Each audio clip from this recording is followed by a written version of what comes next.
Welcome to the video series, Leave No Trace for Stock Users. If you bring stock animals into the great outdoors, you've come to the right place.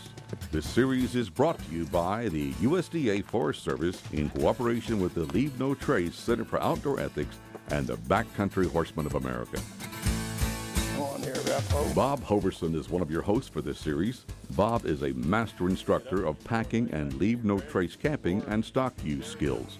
He shares his 30 years of experience and knowledge of proper theory, technique, and equipment for safely and efficiently packing horses and mules using the leave no trace principles. Leave no trace is the umbrella name of the program. The textbook definition of leave no trace is make it difficult for others to see or hear you and leave no evidence that you were there. I guess to put it in other words, it's to respect other users and take care of the land. Bob is joined by Smoke Elser, who has spent more than 5 decades as a commercial outfitter in Montana's Bob Marshall Wilderness. Smoke is one of the founding fathers of the concepts and practices of leave no trace packing. They're joined by Ben Lawhon, Education Director at the Leave No Trace Center for Outdoor Ethics. You know, the genesis of the Leave No Trace program really came out of the passage of the Wilderness Act in 1964. We as an organization didn't start until 1994, so there was this 30-year period where there's this outdoor ethic that's emerging amongst all these different user groups, whether stock users or paddlers or climbers or day hikers. And in the last decade, we've really seen a big convergence of all these different types of outdoor users that have come together under this umbrella of Leave No Trace. And I guess how I got started in it, in a way, was economics.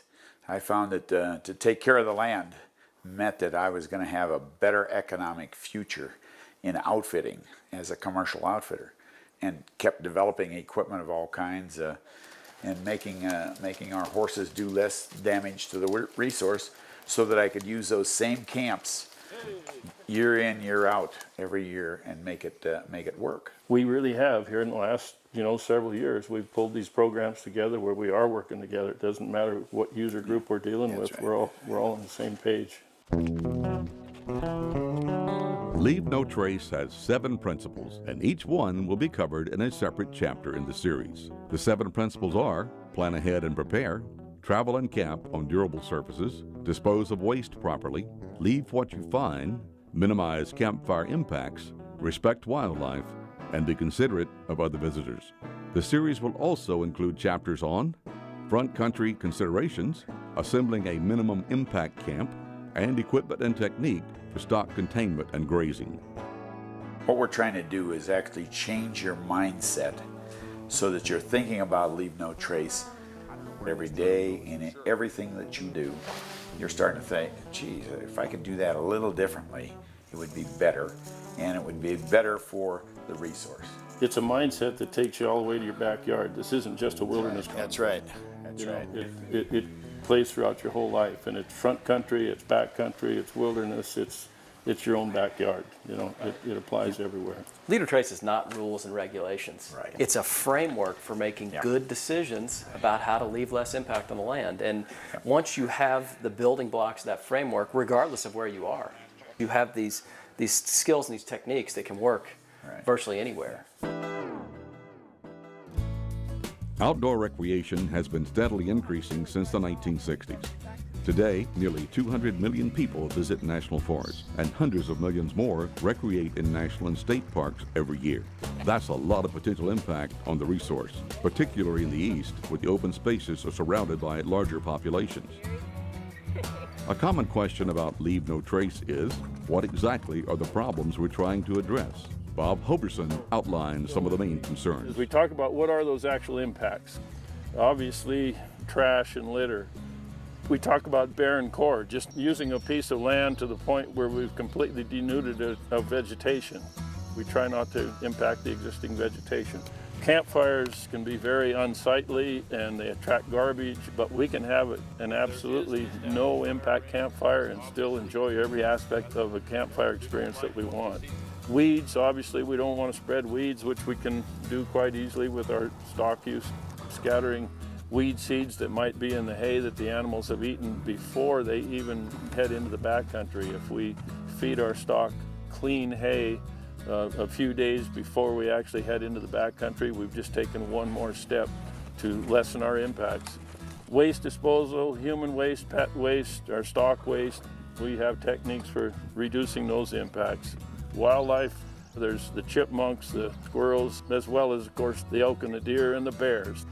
We'll go through at length on how to handle those kinds of situations. Noise is a big issue, especially in a front country situation where you have a lot of people close by. As stock users, we put bells on them so we can find them again. Well, sometimes folks find that obnoxious, and we have to be cognizant of that. In a front country, somebody with a horse trailer can pull into a parking lot, and you park sideways in a parking lot and you take up 5 parking spaces. You know, that's not being considerate of the next person that comes along. Throughout this video, we'll show the practices that we can do to lessen our impacts. And one of the things we do is site rehab. If we just take the last 5% of our experience in a campsite as we're getting ready to move, if we'll just do a good job of site rehab, picking up trash and scattering the manure, taking care of our high lines, any impacted area, covering it back up basically, in most instances will take care of the problem. Thank you very much. You know, I've had people in the hills 40 years ago, and they come back now with their grandkids, and they say, gee, we camped in this same place, and you know, that rock is still right there. And so is that old tree that we sat under and caught those fish. We evidently left no trace because everything is still here, and my grandkids can enjoy it. Leave No Trace is all about personal ethics and responsibility. To inform that ethic, the USDA Forest Service teamed with other public and private outdoor organizations to develop the concepts of Leave No Trace.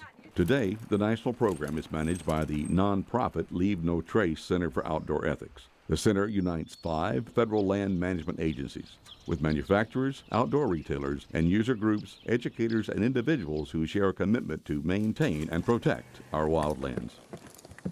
In 1979, a wilderness ranger with the Forest Service wrote this paper and put this idea out that these impacts aren't caused by people intending to do harm to the land. Regulations aren't always effective at dealing with these sorts of issues. And so the idea was, how do we come up with an education program where we can actually teach people how to enjoy the outdoors in a responsible way? And so as we moved into the 80s, the Forest Service eventually said, we're going to call this the Leave No Trace program, which eventually led to an outdoor recreation summit in 1993. And the determination was made that there needed to be a nonprofit entity that could raise money and build partnerships and create materials and drive awareness, and also work in concert with the various agencies and other entities to really promote this notion of an outdoor ethic. And so in 1994, our organization was formed. We're the Leave No Trace Center for Outdoor Ethics. We've been around now for 20 years. You know, hearing the history of Leave No Trace in the Forest Service, a lot of that really does come from the stock program.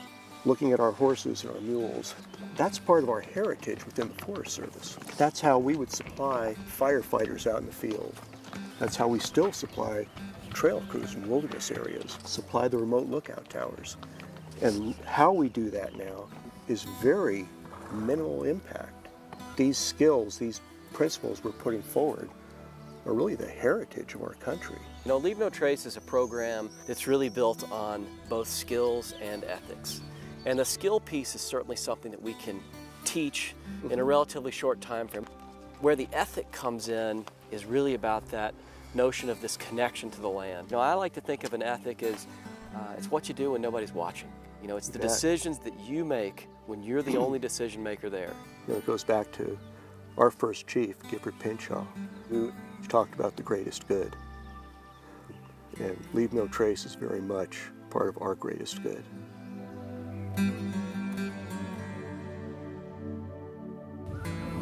Thanks for taking the time to learn more about Leave No Trace, and welcome to a growing partnership that is enjoying and protecting America's great outdoors heritage. In Part 2, we'll cover the first Leave No Trace principle: plan ahead and prepare. We'll see you then.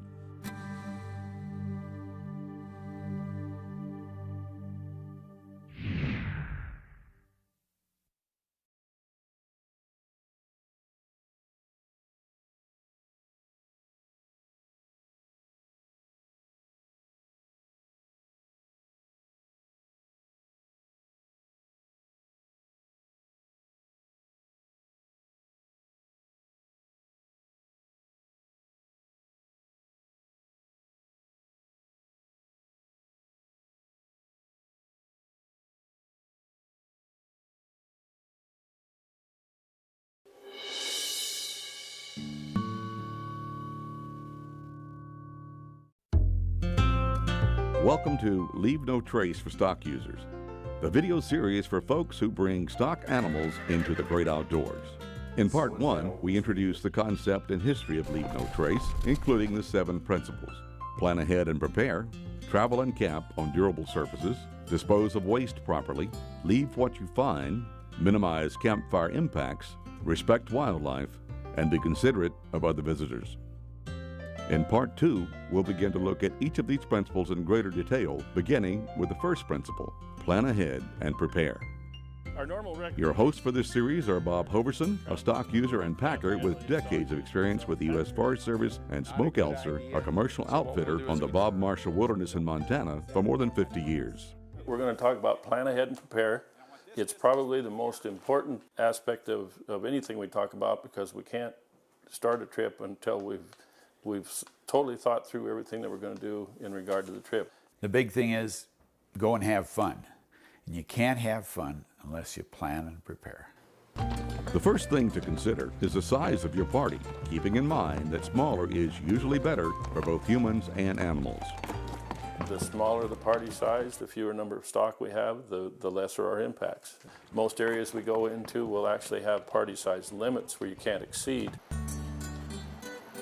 The next tip is to avoid high-use times of the year and times that may be sensitive for wildlife. If you know it's 4th of July weekend and you know everybody in the world's going to be there, if you want to really enjoy yourself, you might be better off to pick a different weekend. Yeah, when you see all the horse traders heading for the trailhead, well, maybe not a good place to go. Yeah, and then also there's times of the year when your being there could be an impact in itself. If we're talking about spring fawning and calving, going into areas where there are substantial wildlife herds, we can cause impacts. So if we can avoid those times, so much better. You should always check the current conditions for your destination and plan the most appropriate route for the size and skill level of your party. Conditions can change from one week to the next even, and then when you do plan a trip, make sure that the route that you select is a route that everybody in your party is going to be capable of. Some routes through the backcountry can be pretty hazardous, so matching your group and your stock to the trail that you're picking out is extremely important. Yep. Be aware of all regulations for the area you'll be visiting. For example, camping permits, area closures, and parking permits. There are probably going to be some type of regulations, and regulations aren't the same every place you go, whether you're talking about the type of use that you can go, the time of year that you can go there. Conditions change. And sometimes from district to district they change just a little bit. Because that one district may say you're allowed to have 15 people, the other one says you're allowed to have 15 heartbeats. Well, that counts your horses too, see? These are for the little wranglers. Before you go, it's a good idea to contact previous users of the resource, folks who know the area well. For instance, if you're going into the Bob Marshall Wilderness, there's no better person to talk to than Smoke. So those are the kind of contacts that you like to make to find out where to go, where to camp, what to do, what not to do. In many parts of the country, trees across the trail and insect damage to trees can affect the quality and safety of your visit. We have tree problems in the backcountry where places that used to be beautiful, ideal campsites 5-10 years ago are nothing but a sea of snags now. So want to check that out, because those are significant safety concerns to pay attention. And that also tells you how sharp to get your saw and how sharp to get your axe. And if it's real thick timber, you're going to have to spend maybe more hours getting there just to cut out to clear the trail. An axe, bucket, and shovel are required for campfires, but are also useful for clearing trails. We like to clear a trail if we can, rather than going around things and making new trails around obstacles. Anytime you have an opportunity to stop and clear the trail, it's just that much better for the trail resource to do that. And that deals with the old regulation, you know, an axe, bucket, and shovel on every vehicle and on every pack string. I've come across campfires that were still burning, so you got to have a bucket on your stock somewhere. Safety should always come first, and that means having an emergency plan with contacts, contingencies, and equipment for any scenario you may encounter. Sometimes things happen, and it's better to be prepared for that than it is to let it happen and then not know what to do. So try to have an emergency plan, know who to contact, how to contact somebody if certain things happen. And with the new GPS systems, some can send a signal to your home or to whoever you would designate, and that's a real good idea. You should never hit the trail without packing a proper first aid kit for the size of your party, a veterinary kit for your stock, and the knowledge to use both of them. If you don't know how to use your vet kit or your first aid kit, you just as well leave them at home. It's a good idea to check with all the participants in your party to see who might be a nurse, who might be a doctor. And I always try to go to my veterinarian and ask him what kind of things he thinks I should take this year. Your stock animals need to be equipped and prepared for the terrain you'll be visiting. Make sure all of your animals are freshly shod, or at least shod to where their shoes are going to stay on for whatever trip you're going to take. You should never assume that campfires are permitted. Fire restrictions may be in place depending on the time of the year, so check the policy in advance. If campfires aren't allowed, you got to have a different way to prepare your meals. Same way with the feed for your stock. If there is not enough grazing available, you have to pack supplemental feed, and you need to make sure that it's certified weed seed free hay. Weeds are a tremendous problem in this day and age. If you're traveling on public land, you have to be aware of that. When packing food, a bear-proof container is a good idea and may be required, and it helps to repackage food items, as we see in Smoke's demonstration. Okay, when we go to the mountains with our pack string, we try to reduce the amount of weight that we carry in the hills, and by doing that, we can reduce the number of stock. And by reducing the number of stock, of course, we leave less trace that we've been there. We repackage just about everything. And the key to this thing is to go light, pack out as little garbage as you have to, plan your meals so that you eat just about everything you take in. And we use dehydrated foods. We found that today's dehydrated foods are real good. And we can buy a lot of the things right over the counter at the grocery store. A tricky topic is whether or not to bring your dog along for the ride. Bob and Smoke have some ideas on that. I love dogs as much as anybody, but dogs on a pack trip can be a real problem. Most of the time, if I meet somebody with a dog and I'm coming down the trail with a pack string, I worry more about the people's dog than I do about my mules. They think their dog is great defense. Actually, he's the opposite. Because if a dog starts to bother a bear, the bear will chase the dog, and the dog, guess where he runs? Right between your legs. As we said earlier, minimizing the number of stocks and people in your party is important. This will help you reduce the size of your loads. An animal is capable of carrying 200 pounds. If you're putting 100 pounds on them, you're just not utilizing that animal to their fullest capacity, and that normally means you got to take a second animal along, and that just compounds your problem. And we're looking at not the maximum, not the minimum, but the optimum load. And that's about 20% of the animal's weight. Never wait until the last minute to check your gear.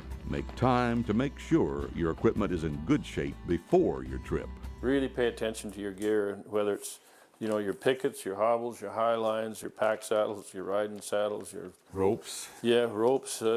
It's always good to check it over and make sure going in that everything's... Yeah, we had a disaster not too long ago. We went into the tack room and just pulled off a saddle that hadn't been used in about 20 years. And the leather and everything was so brittle that we spent the rest of the pack trip fixing that saddle, trying to get up the trail, because it just kept falling apart. It's also important to have all of your animal immunizations and documents up to date.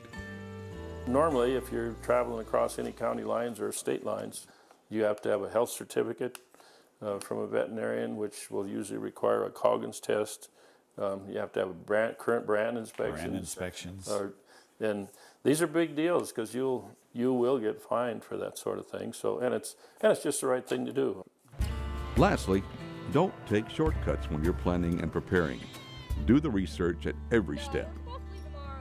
This is all really important stuff to consider in detail. Each one of these things that we talk about takes some major research. It doesn't just happen in 5 minutes, or you don't just pick up and go. You got to plan ahead and prepare and be ready for these trips for them to be successful. Thanks for watching and for practicing Leave No Trace. In our next segment, we'll talk about the Leave No Trace principle, travel and camp on durable surfaces. We'll see you then.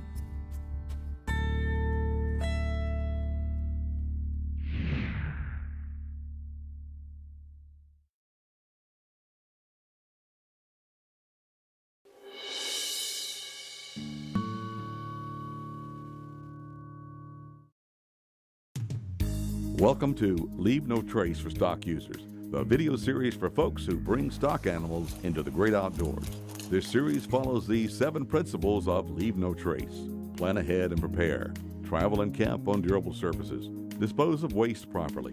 Leave what you find. Minimize campfire impacts. Respect wildlife. And be considerate of other visitors. The topic for this part of our series is Travel and Camp on Durable Surfaces. Your hosts for this series are Bob Hoverson, a stock user and packer with decades of experience with the U.S. Forest Service, and Smoke Elser, a commercial outfitter on the Bob Marshall Wilderness in Montana for more than 50 years. Okay, we've talked about planning ahead and preparing for a trip. Now let's talk about the nuts and bolts of how we go about making that trip. And the first thing we want to talk about is traveling and camping on a durable surface.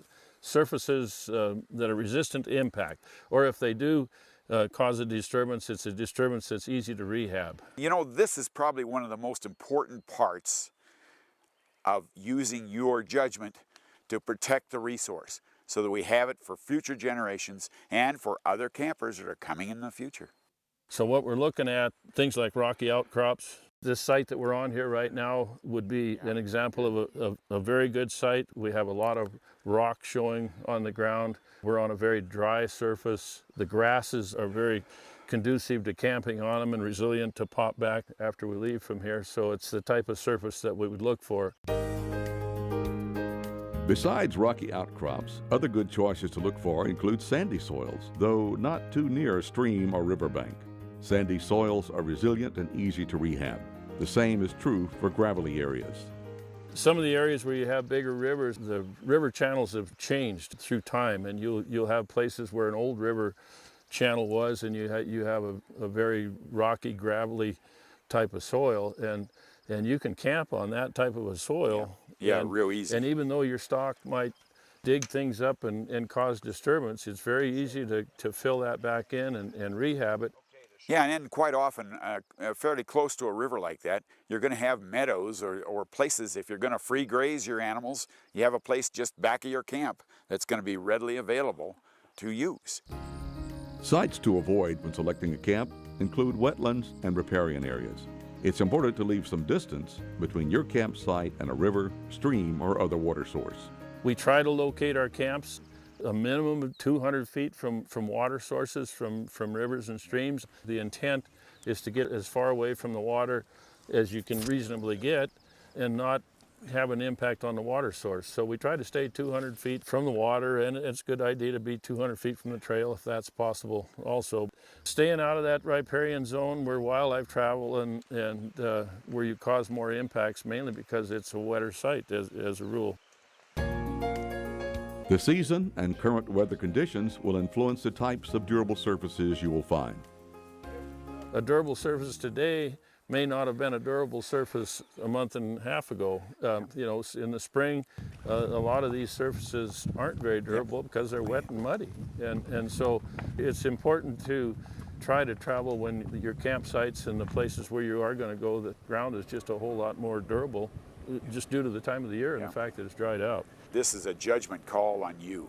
You know, sometimes you might have to be 150 feet away from water, or you may have to be 300 feet away from water in order to protect that riparian zone, as well as create a campsite that is desirable for you, and when you leave, it's going to be desirable for the next person that comes along to camp there.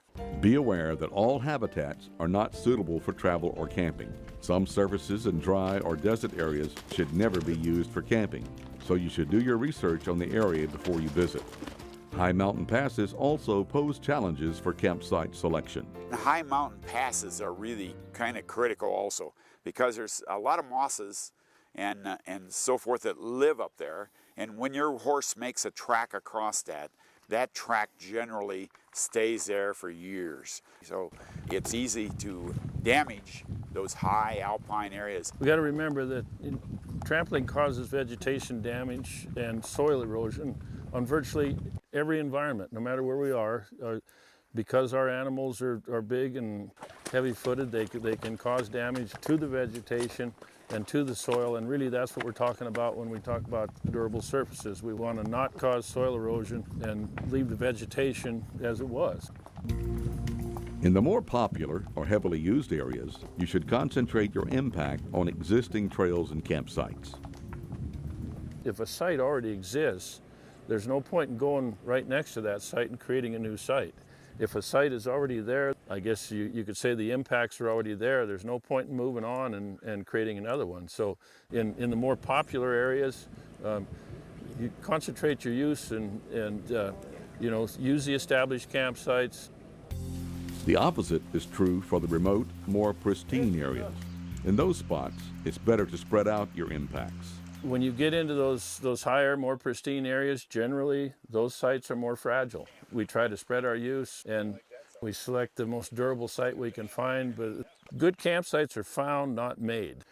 That's really the key with a campsite, is try to locate a natural campsite that works for you and don't get in there and start altering the habitat and the whole area to accommodate your needs.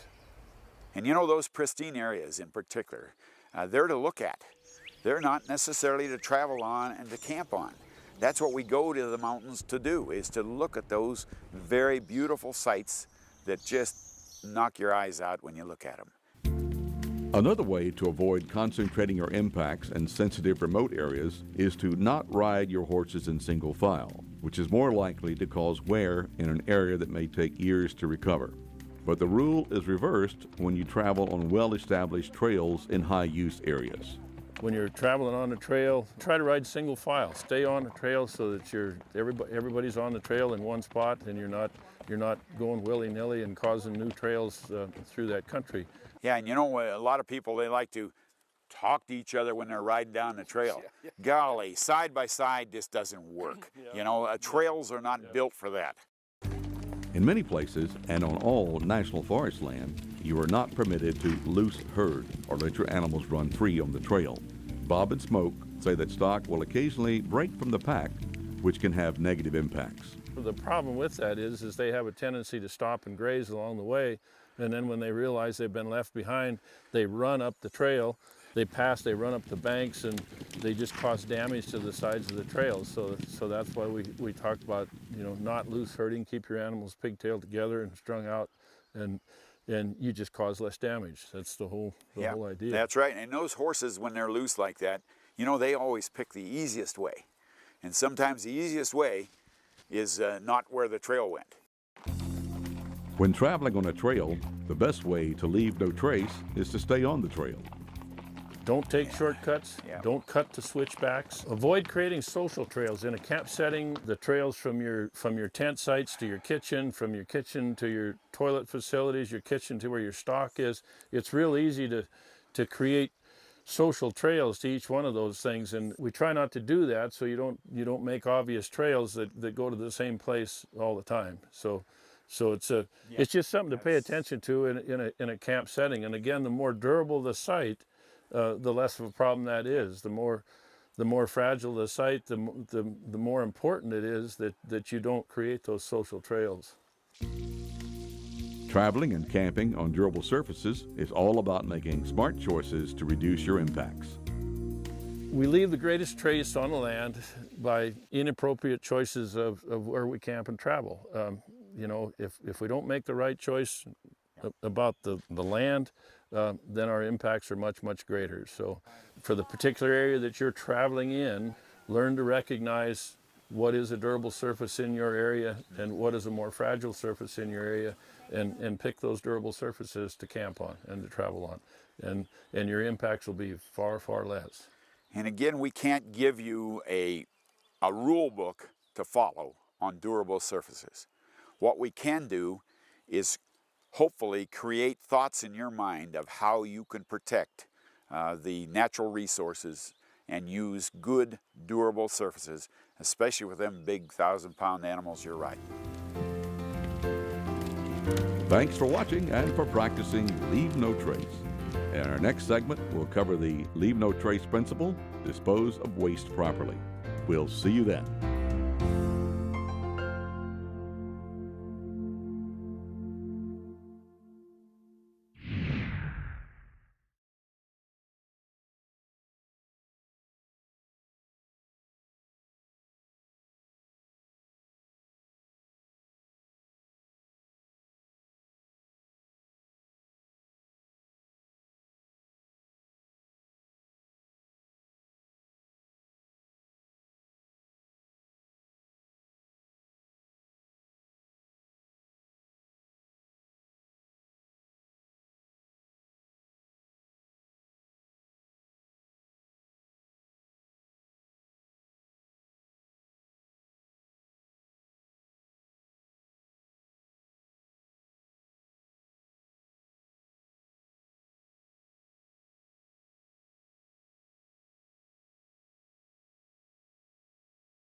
Welcome to Leave No Trace for Stock Users, the video series for folks who bring stock animals into the great outdoors.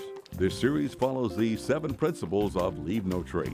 Plan ahead and prepare, travel and camp on durable surfaces, dispose of waste properly, leave what you find, minimize campfire impacts, respect wildlife, and be considerate of other visitors.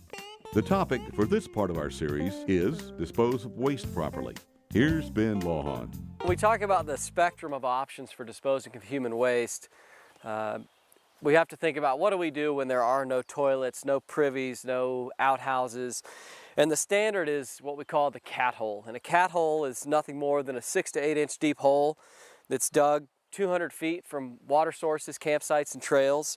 And the idea is that we want to find a good location where we can put our human waste in a place where it will not impact water sources or wildlife, insects, other people, and that sort of thing.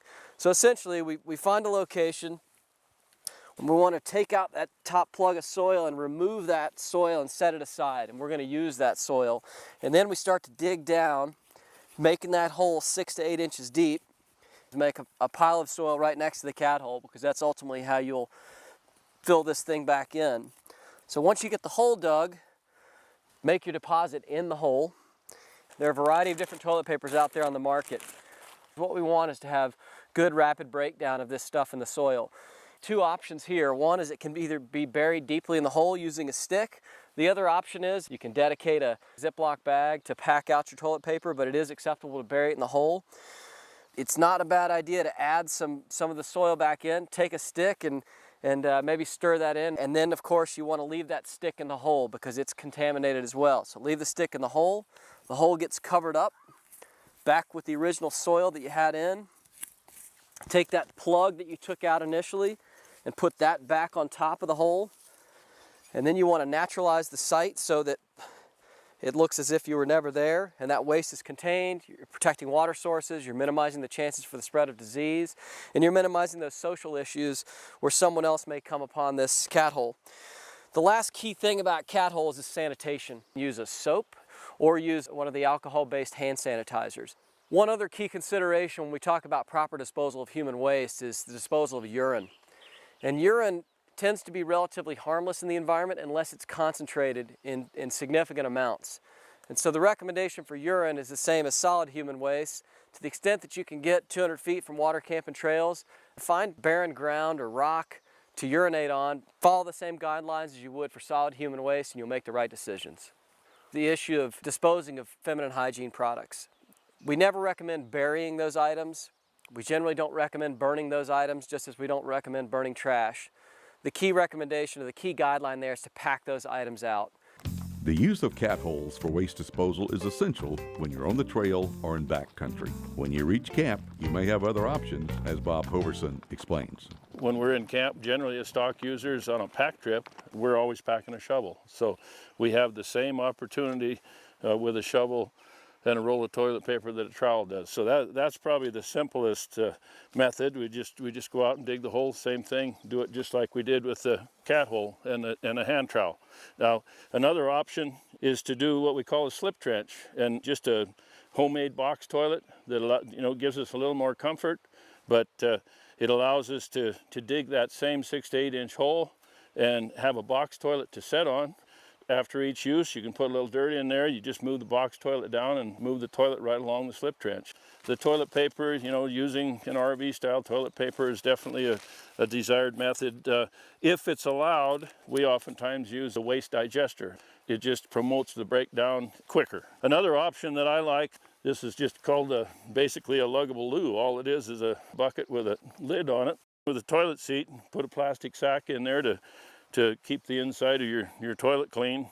Cat litter works very, very well to hold down odor. It actually absorbs the moisture out of your deposit and helps it dry out a whole lot quicker. Now, if we want to get a little bit more elaborate, a privacy shelter is desirable. This particular toilet here, I put a board down in the bottom that actually holds my toilet seat in place, so it's very sturdy. What I have in here is a plastic sack that I've cut the bottom out of, so I actually have a tube.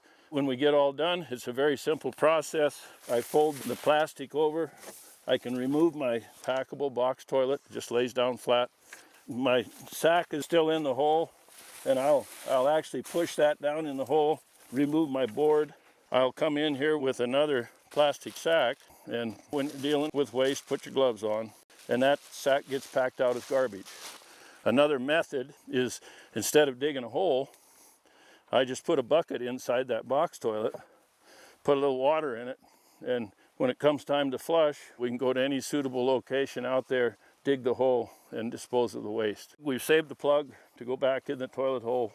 We naturalized the system, and we're good to go.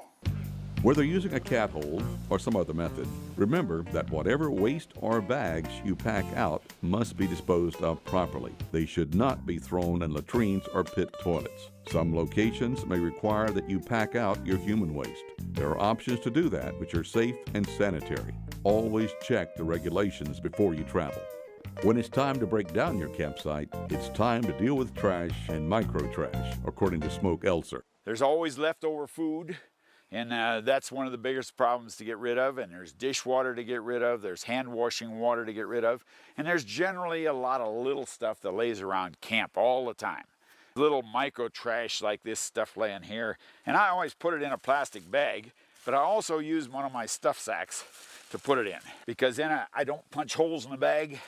Then we come to the larger things like spaghetti. Boy, everybody likes to pitch that out. Not a good idea. So what we'll do is we just put that right in our trash to take out with us. We use a camp soap, which is biodegradable. And of course, we'll take that water and we'll scatter that out away from camp. And we spread it. We don't pour it into anything. What I like to do is take my soapy dishwater, and with all the food particles in it, what I'll do is pour it into my rinse water through the screen like that, so that I can collect all of the little pieces on the screen.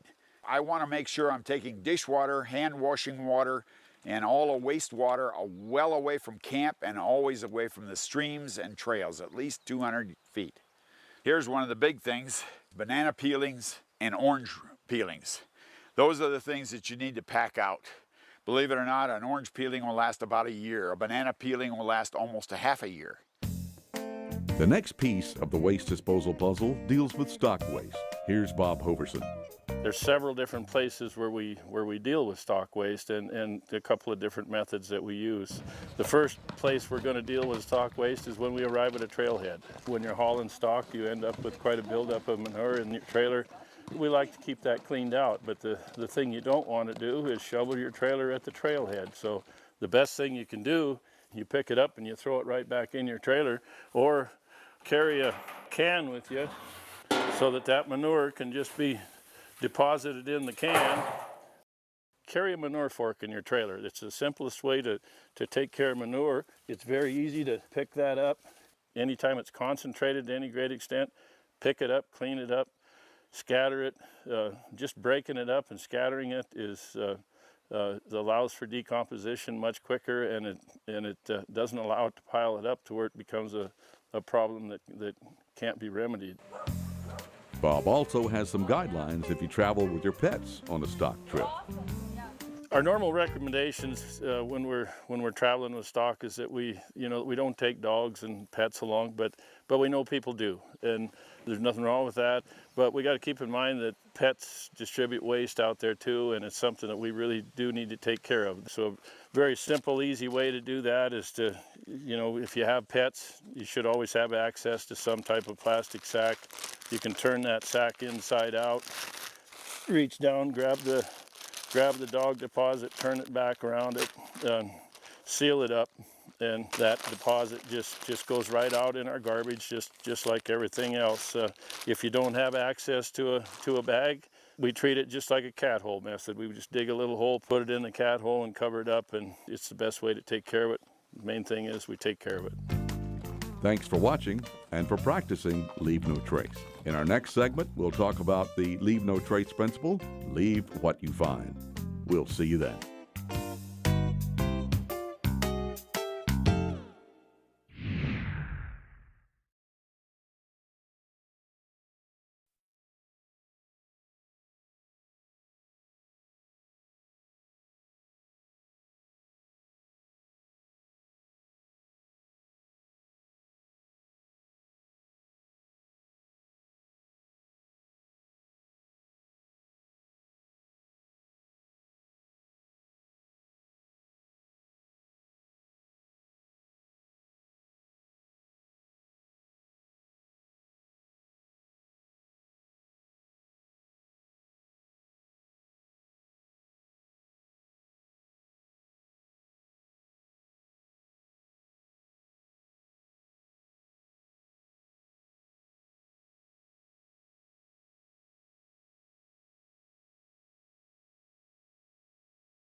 Welcome to Leave No Trace for Stock Users, the video series for folks who bring stock animals into the great outdoors.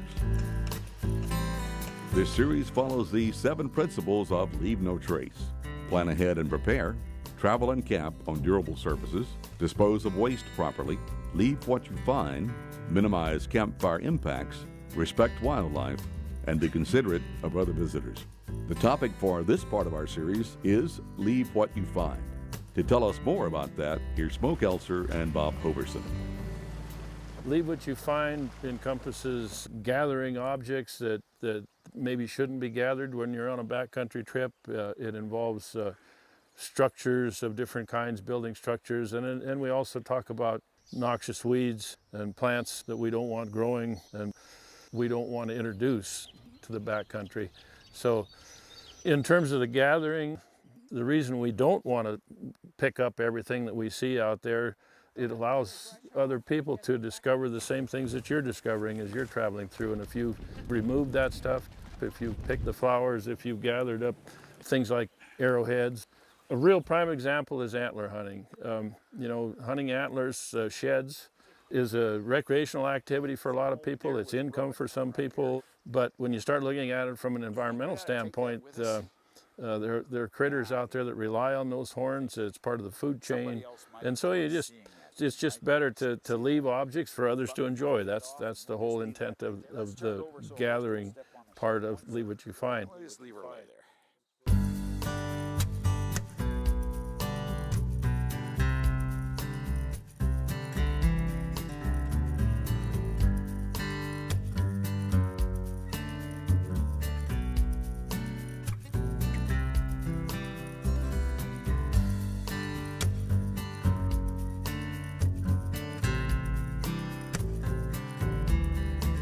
Another important part of Leave What You Find is leave it as you found it. This applies to structures built in camp. A rule of thumb is that good camps are found, not built. The one advantage we have as stock people is we are able to bring amenities with us in terms of tables and chairs and toilets. We're able to pack a few more things with us that backpackers, for instance, can't do. So building tent frames and leaving them, building tables and chairs are just something that we don't like to see no matter where it is. It's too easy to bring that kind of stuff along with you rather than building it on site, and it causes an impact on site when you do it. So we try to stay away from that. We also see impacts from people building their campsites. If you're on uneven ground, excavated tent sites, that's an impact.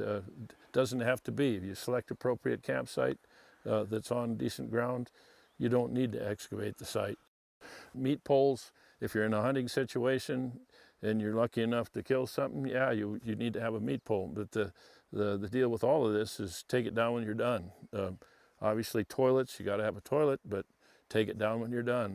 Another problem to be aware of when camping is site creep, when your actions cause campsite impacts to extend beyond the original campsite borders. This is a common problem in campsites that are used year after year. If you bring stock into a campsite and you don't do some of the stock containment things that we like to do nowadays, you damage or cause damage that can kill trees. The minute you kill the tree, you leave the camp, tree dies, somebody else comes in, Yep. They cut the tree down, use it for firewood, and then the next time a horse group comes in, that tree's no longer there, so they got to go back to the next tree to tie to, and it just progresses and progresses, and the site just constantly gets bigger. So we try to keep all of our activities within that core area that's already been disturbed, and don't cause that site creep to keep rolling. The next critical issue is preventing the introduction and spread of invasive species and noxious weeds. As stock users, we should all pay attention to noxious weeds, because we can do nothing but lose if weeds become established. Forage for our animals.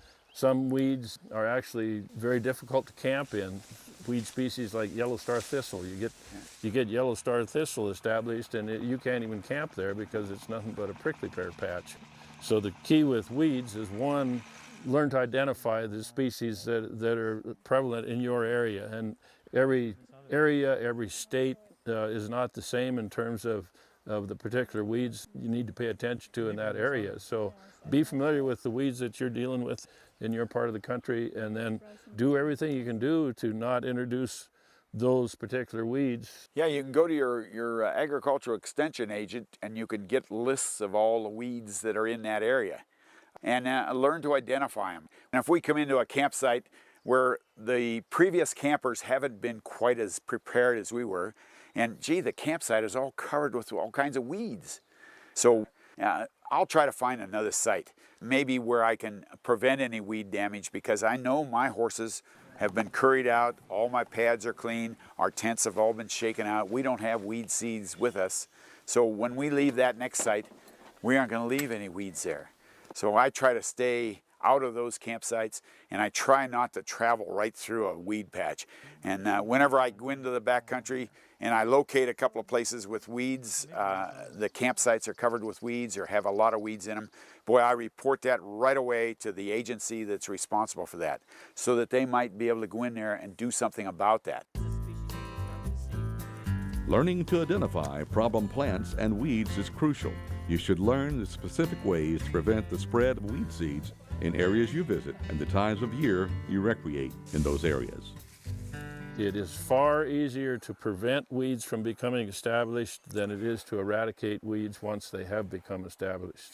So anything we can do to prevent the establishment of weeds, we are far ahead.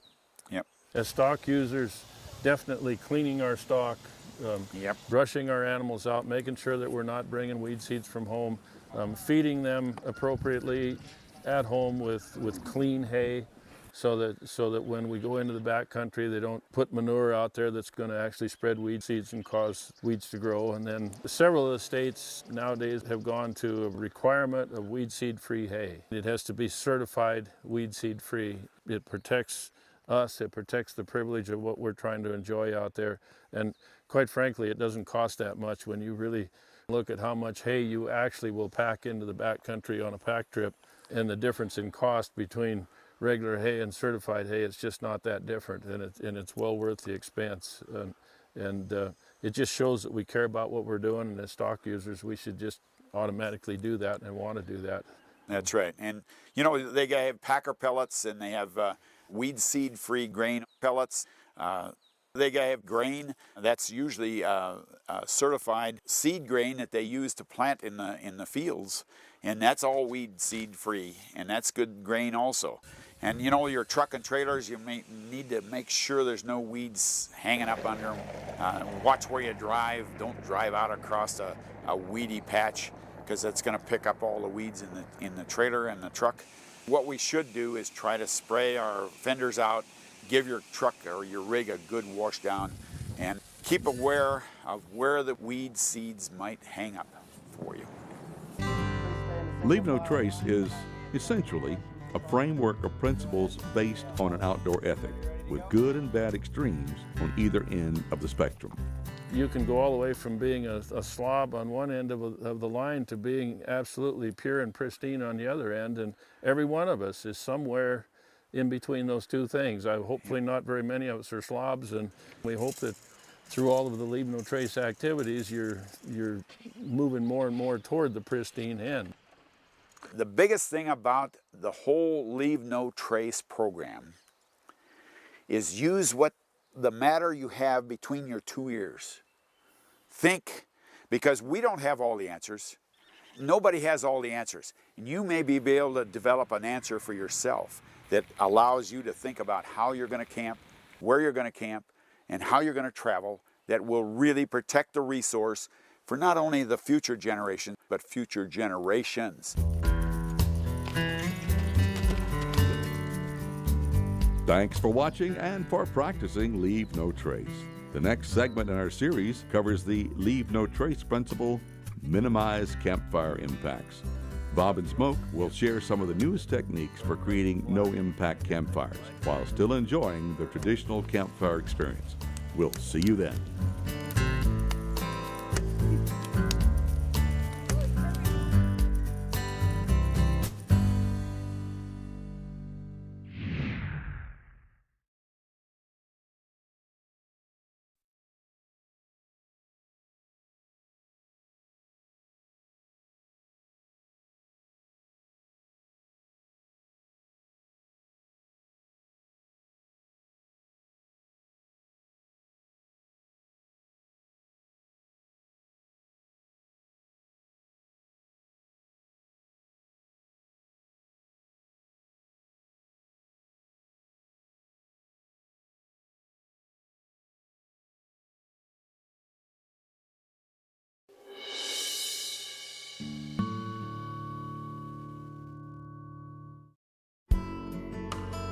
Welcome to Leave No Trace for Stock Users, the video series for folks who bring stock animals into the great outdoors.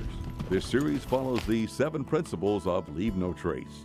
Plan ahead and prepare, travel and camp on durable surfaces, dispose of waste properly, leave what you find, minimize campfire impacts, respect wildlife, and be considerate of other visitors. The topic for this part of our series is minimize campfire impacts. Your hosts are Leave No Trace experts Bob Hoverson, Ben Lawhon, and Smoke Elser. You know, one of the things everybody wants to have is a campfire. Now, that's where you tell all the good stories. But you know, there's all kinds of campfires. You can have a great big bonfire, which is going to burn up half the forest. The other thing is you can have no campfire, where we actually go out in the meadow and everybody sits down and we just listen to the sounds of the night and watch the stars go by, which is a good system. But you may also want all kinds of campfire setups, and here are some of them that we recommend because they do little damage to the backcountry and they really give you the ambience of the campfire. Whatever type of campfire you choose, it's important to select the right sized wood gathered from the right places. We try not to build a campfire with anything any bigger than our wrist, and I've got some examples here. And by the way, we don't go out and break it all off of trees. We don't leave a sign that we've been there. We try to pick up scattered pieces of wood, and we don't pick it all off of one area. What we try to do is pick up a few here, a few there, and of course, these are the kind of limbs we don't want to pick up. A lot bigger than my wrist, and we're going to have to sit up all night to burn this whole piece of wood. So, and we don't want to leave half a charred piece of wood in our campfire. So we prefer to use sticks like this that we can break easily, and they're just the size of my wrist and no bigger. And it's easy to get this wood just by coming along and breaking it off yourself right there. Once you've gathered your firewood, now you need to decide the best way to build your campfire. Here's Bob Hoverson. The standard for eons has been the old style rock fire ring. Clear everything for 10 feet all the way around, build a great big old rock fire ring, have your fire. But the problem with that is it's very impactful. It's unsightly. Generally, you end up with a big mess, and we don't clean those up like we should. If you did have a fire like that, you've got to really pay attention to clean it up. But there are better alternatives, and almost virtually no impact when you walk away from a campsite. And there's a couple, 3 examples here. The easiest and simplest thing to do is to build what we call a mound fire. And it's simply taking a piece of fire cloth that's commercially available, welding cloth or some such thing, makes a real nice break between the surface of the ground and your actual campfire, and it makes it very, very simple to clean up. We take the cloth, we lay it on the ground, we put dirt on it. The stuff's built so you can't burn through it, but it doesn't blacken the blanket and make the blanket all messy if you put some dirt on it. And then you can have whatever fire you want on top of that mound of dirt, and pour water on this thing after it's cooled down, make a slurry out of it, and make really sure that your fire's out. The best thing you can do is work it with your hands to make sure that it's out. And once that's done, very simple to just fold the 4 corners of this thing up, take that dirt back to whatever source you got it from originally, stick it in there, and there's absolutely no sight that you ever had a fire right there on that spot. We as stock users have the ability to pack things a little more elaborate than a fire blanket. An old garbage can lid makes a wonderful fire pan, or an old barbecue grill. It's a hard container that makes it real easy to transport that dirt around. If the smoke gets going the wrong way, you can move it around. In this case, we just have it sitting on 3 rocks, get it up off the ground. Or if you want to build something that works very well, you can even turn this into a cooking source with a grate over the top of it and cook on that, as well as use it for your atmosphere type fire. And when you fold it up and leave, there's absolutely no sign that you've ever been there. Another important tip for campfires is to always use an existing fire ring if one is present. If it's there, if it exists, use it. Don't build multiple fire rings. Try not to build new fire rings when you roll into a campsite. Use these other methods, but if it's there, go ahead and use it. It's the right thing to do. Now that you've got the basics, it's a good idea to understand exactly how a campfire impacts the environment. Here's Ben Lawhon. we've got to consider what the impacts are associated with fires. Predominantly, the impacts are we can certainly scorch the earth underneath a fire. Research has shown that up to the first 10 centimeters of soil are scorched underneath where we have a campfire. So being mindful of that can be important, knowing that once you have a fire in a place, vegetation may not grow back there for, in some cases, decades. We also have to think about the potential for wildfire. There are cases where wildfires have been started by fires that were not properly managed, that got out of control. There's also issues of denuding an area of firewood, simply gathering all the firewood in an area where otherwise it would naturally decay and become part of the forest. Right along with that is the notion of burning food or trash in a campfire, and the fact that in many cases when animals enter in campsites, particularly bears, one of the first places they go visit is the campfire ring. And so being mindful of the cumulative impacts that can be caused by campfires. You know, Leave No Trace is not anti-fire by any means. Leave No Trace is about having responsible fires. But if you look at alternatives to campfires, there are a number of things that can be used. We've got things like gas lanterns that can be used to provide light. They run on fuel, they've got mantles, there are even battery-operated lanterns these days. We've got smaller lights that can be used in the backcountry to provide light. We have also things like candles. Having that central focus point around something such as a candle can accomplish the same thing as a fire in some cases. We've also got things like small handheld flashlights and even headlamps. So there are clearly alternatives to using campfires. But if you are going to have a fire, there are definitely things to consider. First of all, you need to know if fires are legal. Is there a fire ban in the area? Are fires allowed in the area? What types of fires? What type of fire ring or fire pan should you use? The next thing to consider is, are fires even safe? Is it too windy? Is it too dry? Are there other reasons why you may or may not want to have a fire? If you determine that it's legal and it's safe and it's responsible, you got to ask yourself, do I have the skills? Because fire can be a very powerful force in nature, can be a dangerous thing in the landscape if it's not used wisely and controlled. And so you've got to make sure you've got the skills to have a good fire, and then you've got to make sure you've got a way to put the fire out. You need to be able to manage that fire appropriately. In many locations, there are issues of invasive species being transported in firewood. So in some cases, you've got to purchase firewood locally. You know, research has shown that campfires do lead to impacts, and in a place like Great Smoky Mountains National Park, which is the most heavily visited national park in the country, they've documented over 3,000 stumps where people have cut trees down to use as firewood. So there are some real impacts associated with fires, and doing what we can to minimize those impacts is an important part of Leave No Trace. You can also protect the environment by choosing not to burn trash and other debris in your campfire. The Missoula Technology and Development Center did some research on looking at the toxins that are released from the types of trash that campers often burn. Things like plastic forks and foil-lined hot chocolate packets and cups and all manner of things. And what they found in this research is that there are a number of toxins that are released, that as we stand around a fire at night and enjoy the fire, we're actually breathing in these toxins, releasing them in the environment. So thinking about not burning trash, being conscious of your trash, pack it in, pack it out.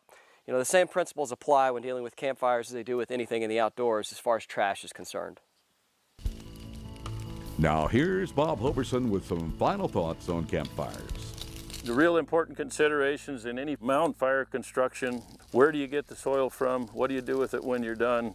Make absolutely certain your fire's out before you put it back, and do a completely thorough job of cleaning everything up, getting rid of all the unburned pieces. Hopefully you burned your fire up to ash, but if you haven't, naturalize those unburned pieces that are left in there. But as far as getting your soil, you want to go to a source off to the side. Maybe it's an old root ball where you have a bunch of soil exposed that's easily and ready to get to. You can take a bucket, or you can take your fire blanket over there, or your fire pan over there for that matter.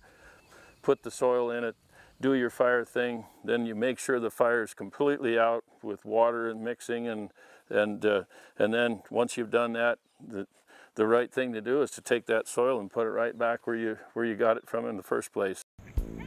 Thanks for watching and for practicing Leave No Trace. The next segment in our series covers the Leave No Trace principle, respect wildlife. We'll see you then.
Welcome to Leave No Trace for Stock Users, the video series for folks who bring stock animals into the great outdoors. This series follows the 7 principles of Leave No Trace. Plan ahead and prepare, travel and camp on durable surfaces, dispose of waste properly, leave what you find, minimize campfire impacts, respect wildlife, and be considerate of other visitors. The topic for this part of our series is the Leave No Trace principle, respect wildlife. Your hosts are Smoke Elser and Bob Hoverson. When we talk about wildlife on any trip, no matter where you are, even if it's in a campground, this is their home. We're visitors to that, and so it's only right that we respect anything and everything about them. Even little critters are part of the natural food chain for all wildlife. So it's just right to know what we're doing and be respectful of those things. And the ways we do that, when we're talking about larger animals, bears or bison or elk or whatever it is, we can observe those animals from a distance and not push trying to get too close to them to get pictures and that sort of thing, so that we cause them to move or be disturbed from their natural habitat. To help you keep your distance from wildlife, carefully select your campsite before you set up. Choose a spot that has no evidence of animal activity, such as carcasses or deer trails, and always pack the right equipment. Make sure you have a pair of binoculars, telescopic lens on your cameras, so you don't have to get too close, and respect that wildlife, because that's their home. That's where the wildlife lives, and we're just visitors. And that's what we want to always be, is just visitors. Be aware that certain times of the year are more sensitive for wildlife. During calving season in the spring and early summer, for example, learn as much as you can about conditions in the area for the season you'll be visiting. The next key consideration is to never feed animals. Resist the temptation to give leftovers to small critters or leave food particles or residue where wildlife can locate them. A fed animal ends up being a dead animal. Sooner or later, something bad will happen to them. It certainly is true with bears. If you feed bears, it only takes once or twice for a bear to become habituated and want that food. Once they do that and they become a nuisance, generally they end up dead for one reason or another. Or even a raccoon, you know, if you're starting to feed a raccoon or you're trying to feed those chipmunks, the next thing they're going to be into your food. And they can be a real pest and cause you really to take action against them, which I don't think is a very good idea. Another way to respect wildlife is to leave your pets at home. Wildlife and pets aren't always a good combination. The hills is not a place for Fido, because if an animal attacks that pet is going to come right to me. And when it comes right to me, then I've got to deal with that animal, whatever it might be. A bear, it could even be a raccoon. I've seen raccoons chase dogs. And pet food, by the way. A lot of people just put a little pet food out, you know, in a little dish out by their tent. Not a good idea. That's where the raccoon's going to come. And your livestock food, your horses and mules, whatever they're going to eat. You got to get that up on the tree or in a bear-resistant container so that you can have it. Proper handling and storage of food and feed is critical in the great outdoors. Be sure to follow any food storage regulations that may be in place for the area you are visiting. Be aware of what the regulation is with your food storage. There are specific requirements for food storage. Generally, what the requirement is any product that you have with you that has an odor, it has to be made unavailable at certain times so that critters aren't going to get into that. Bear-resistant containers are generally recommended for food storage. A variety of types and sizes are available, and they can be reviewed at this website of the Interagency Grizzly Bear Committee. Storing food in bear-resistant containers within 100 feet of your campsite is generally considered safe, but sometimes it's advisable to hang your food to keep it away from animals. Here's a demonstration. We have a couple of hooks that look like this, and they've got a pulley system set up on it, and we're going to hang that up in the tree right now. We've got a pole here. A collapsing pole that extends to 10 feet or more is the right tool for placing the hooks. You'll want to hang them on live limbs of tall, sturdy trees that are at least 8 or more feet apart. There's a little hook built on the big hook. He's going to run that hook up. If you put it around too small a limb or a dead limb, it could break off and come down. He's going to put up the other one. You see, I have the pulley that I'm going to use right here. Okay, we've got it hooked up. Next thing I'm going to do is pull it down so that I can reach my box. hook it into one of the hooks, set it just about under the load. Then I can pull about 150 pounds up in the air. And when I hit that pulley, watch what happens. It just keeps going up.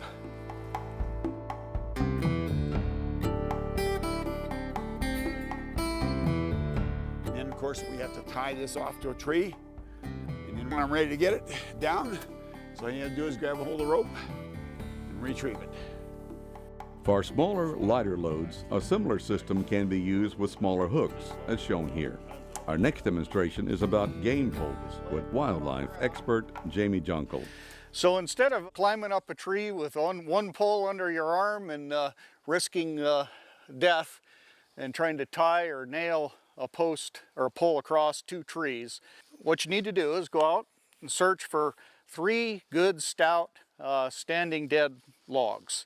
Stout enough to hold a couple hindquarters of an elk. With the pole that is going to be your cross pole or hanging pole, cut it to size. So I'm going to hang against these 2 trees in front of me here. So I made sure that this pole is just slightly wider than those 2 trees. Then you just have 2 poles on either side that you connect with tape or rope. This strapping tape is extremely strong. Then you just lay it flat on the ground, and then you just kind of walk it up, hold it nice and steady, and get it right up against your tree nice and tight, as flush as you can against the tree, and then either using rope or strapping tape or wire. This way you're not putting any nails in the tree. And when you leave, you can cut away the tape and lay the poles on the ground. No one will ever know you had a hanging pole here. A good way to keep wildlife a safe distance from your camp is to use an electric fence. What you need is a 7-strand alternating hot ground wire system. So all a bear has to do is touch the ground wire and touch the hot wire, and he'll get a shock. But having the whole fence system grounded into the soil, where you attach one wire from the ground to the rod and just pound this as deep as you can into the ground, will ensure that you'll get a good shock out of the soil too, so that while the bear or the raccoon or the skunk is standing, he'll get a shock not only from the hot ground system, but he'll also get one from the soil to the hot wire. So it's good to have, at a minimum, 1 ground rod. There are various types of solar or battery-powered electric barriers available, some that use expandable or bungee-type wiring. Lastly, here's a brief discussion from wildlife expert Chuck Bartlebaugh on bear spray. If you're visiting bear country, don't leave home without it. When buying bear spray, buy specifically bear spray. Bear spray is a very unique product designed to be used on bears, and it has been shown to be effective almost 100% of the time when deployed properly. Pepper spray is not bear spray and may not have the proper ingredients in it to protect you from a bear. Then when carrying bear spray, it needs to be accessible, either in a hip holster or a chest holster, and easily deployed. And if you hear a bear, see a bear that's acting aggressive or sounding aggressive behind brush, have your bear spray out and ready. It's important to have a firm grip, direct it downwards in front of the bear, and disperse a 2 to 3 second spray if the bear's coming from more than 60 feet away. If it's a close charge, within 20 feet. This is an important situation. You disperse the bear spray directly in front of the bear and continue spraying till the bear breaks off the charge. Bear spray is formulated to disorient the bear, but not permanently. The effects wear off in about an hour. Thanks for watching and practicing Leave No Trace. In our next segment, we'll cover the Leave No Trace principle. Be considerate of other visitors. We'll see you then.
Welcome to Leave No Trace for Stock Users, the video series for folks who bring stock animals into the great outdoors. This series follows the 7 principles of Leave No Trace. Plan ahead and prepare, travel and camp on durable surfaces, dispose of waste properly, leave what you find, minimize campfire impacts, respect wildlife, and be considerate of other visitors. The topic for this part of our series is be considerate of other visitors. Being courteous to others. You know, I started outfitting many years ago, and in those days we had very few people that would meet on the trail. But today it's changed a good bit. You know, when you're riding down a trail and you meet 20 hikers right in the middle of the trail, what do you do? If you look at the total number of visits to public lands in the U.S., we're pushing nearly a billion visits per year. And that's a lot of people trying to enjoy these finite spaces that we have. You know, interest in things like mountain biking, day hiking, backpacking, even just car camping. All those activities, participation continues to increase. With meeting people on the trail, you know, we have some guidelines as far as, you know, I guess the hikers theoretically yield to horse people and hikers theoretically yield to mountain bikes and then mountain bikes yield to horses. But as stock users going down the trail, if we have an opportunity to get off the trail, the right thing to do is for the stock person to get off the trail. I mean, it's just trying to make situations work and do what works the best at the time. Whether you're deep in the wilderness or just off the highway, common courtesy and respect are essential parts of any outdoor experience. The sense of solitude and sounds of nature, these are really important things to people who spend time in the outdoors. And just being cognizant of how we can impact or unintentionally impact the experience of other people in the outdoors is a really important thing to consider. We have to learn to yield to other people and get along with other people and understand other users and how they operate. We don't want to stop and take breaks, for instance, right on the trail where we're going to block the trail. We need to get off the trail. We've got to make sure we're not in places where a backpacker or somebody that's going to come and stay overnight in that spot. We don't want our horses and mules, you know, making a mess in their spot where it's going to be their living room for an evening. You know, one of the key ways to reduce issues or even potential conflict is just to have good communication, you know, between user groups. If you're a stock user and you run into a group of hikers, Hello! you know, just a hello, a friendly greeting, just get off on the right foot, so to speak. If you don't mind, can you get off in that lower side there for us? Yeah, absolutely. Sounds good. And would you please speak to each mule, and I'll tell you their names as we go by? Sounds great. I'd love to meet them. This is Tess. Hey, how you Next doing, one Tess? is Concho. Hey, Concho. Thank you very much for letting us by. Yeah, thank you. As a stock user, you can really be an ambassador for stock use. Yeah, thank you. Yep, take care. Being considerate of others is all about building bridges between different user groups. A good way to do that is taking care of your stock waste. We need to manage that. We need to rehab it if that's a situation, or we just need to not let our stock make deposits in places where they shouldn't be. And that goes a long way to building bridges between us and other users. And hikers need to be considerate too. You know, I hate to see a hiker move into a meadow and he's occupied a space that's ideal for horses and maybe not so ideal for a hiker. And hikers quite often can find those really nice little niches, smaller sites that horsemen are less likely to use. Increasingly, the use of technology on the trail is a factor in being considerate of other users. Particularly the cell phone issue. You know, there's nothing wrong with using a cell phone in the outdoors, but use a cell phone like you would a cat hole, you know, well away from other people. Put the thing in silent or vibrate mode. The music you can put on cell phones nowadays, I mean, you can have 6,000 songs on a cell phone, and it just makes it easy to make noise, music in a camp setting where in years past we weren't able to do that so much without a big old radio or something. But now it's very simple, and so it's something to really pay attention to. Sure, and especially in these front country camping situations where, you know, we've got all sorts of things that make noise. Generators that may run all night, which may or may not need to run. So thinking about how close are your nearest neighbors and what am I doing that might not only impact them, but may even impact people in my own group. And the whole notion here is really, you know, it's sort of like the golden rule. We just want to do unto others as you would have them do unto you, so that we can all enjoy these limited resources that we have and do what we can to minimize those impacts, whether they're impacts on other people or even impacts on the landscape.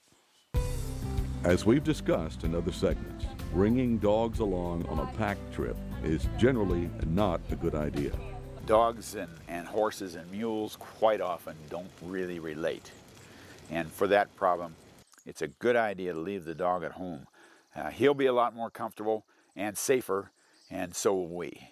That's a good point, Smoke. If you are going to take your dog in the outdoors, just be mindful of how your dog could impact other people, animals, wildlife in the area. Follow leash laws, leash regulations. Be sure and pick up after your pet. Be a responsible pet owner. Not everybody likes dogs, and not everybody thinks your dog is the greatest dog. So be mindful of those things if you do decide to recreate with your pets. You should also be mindful of where you keep your stock and of disturbances they may cause, particularly when they are wearing bells. Where you keep your stock is really critical. Be sure that you're well away from the ideal backpacker campsites, and you need to have your stock where they can be controlled real easily. And of course, bells are a real problem.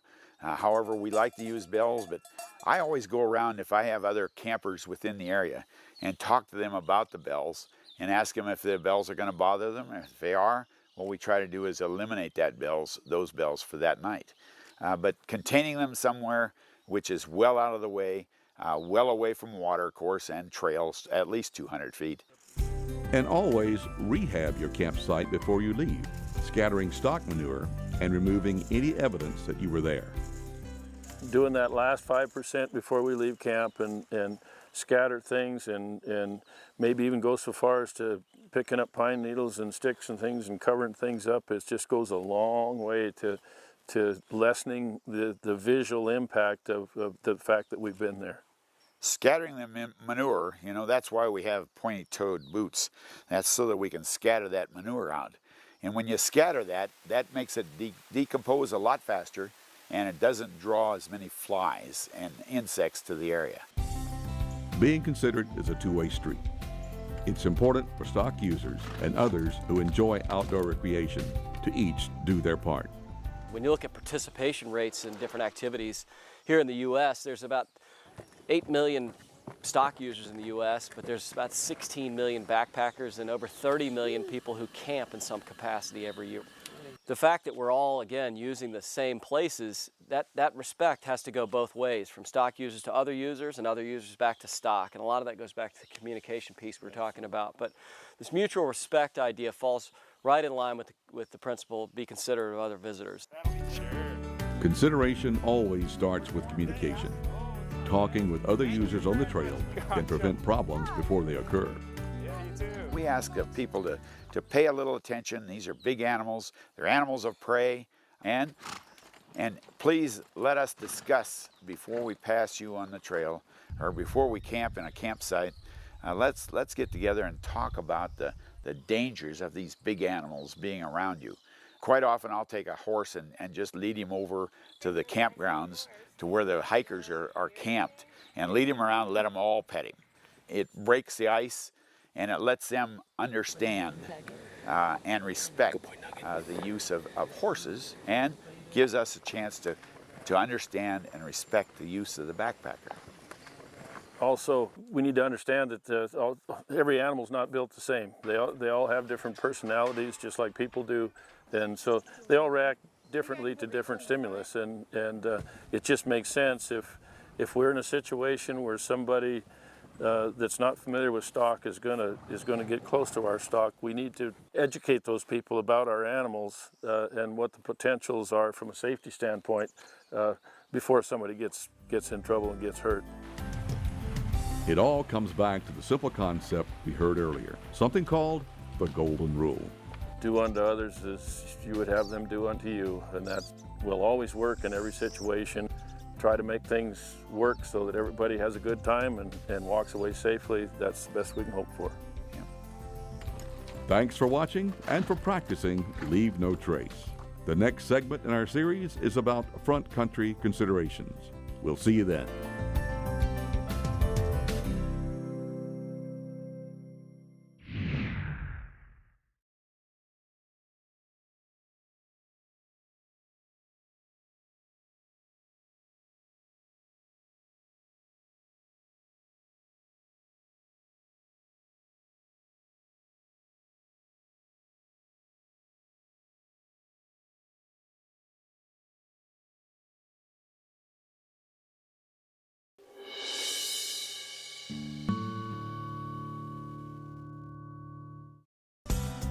Welcome to Leave No Trace for Stock Users, the video series for folks who bring stock animals into the great outdoors. This series follows the 7 principles of Leave No Trace. Plan ahead and prepare. Travel and camp on durable surfaces. Dispose of waste properly. Leave what you find. Minimize campfire impacts. Respect wildlife. And be considerate of other visitors. The topic for this part of our series is front country considerations. Your hosts are Ben Lawhon and Bob Hoverson. In the front country, we're mostly dealing with day ride opportunities, some camping possibly, but oftentimes there's more use in those areas, and also it can be a more diverse use. You get all of the user groups using that piece of real estate at the same time. So it just really heightens the importance that we pay attention to all of these Leave No Trace techniques that we've talked about. The issues are the same, but they're just heightened. A key issue wherever you visit is trash. Be sure to dispose of all trash properly. Oftentimes in front country locations there are places where you can dispose of your trash. There's trash cans, there's dumpsters in campgrounds, and so the idea is use those facilities where they exist.